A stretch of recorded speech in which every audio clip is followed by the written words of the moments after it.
What's going on, guys? Filip here, and today I'm going to show you what to do if your Sony Vegas software stops at the initializing GPU accelerated video processing during startup. So this video is for NVIDIA graphics cards, and some graphic cards actually don't work with specific Sony Vegas versions. So I have an NVIDIA 970, and that did not work with Sony Vegas 12, 13 or 14, but it works with Sony Vegas 11. So if you haven't tried, then try Sony Vegas 11.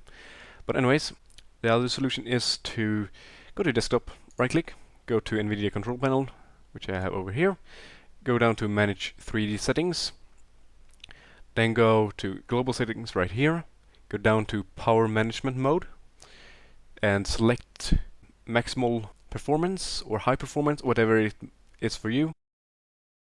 Then go to the other tab, software settings or program settings, something like that. Find your Sony Vegas and go down to power management mode here as well, and then go down to high performance or maximal performance, whatever it's called in English.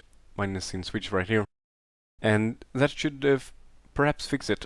But as I said, if that doesn't work, try Sony Vegas 11. That worked for me. So yeah, I hope this video helped you out. If not, I'm sorry. There's not much I can do. But yeah, thank you guys for watching. Gracias por ver. I wish you a fine day, my dudes. And until next time, hasta luego.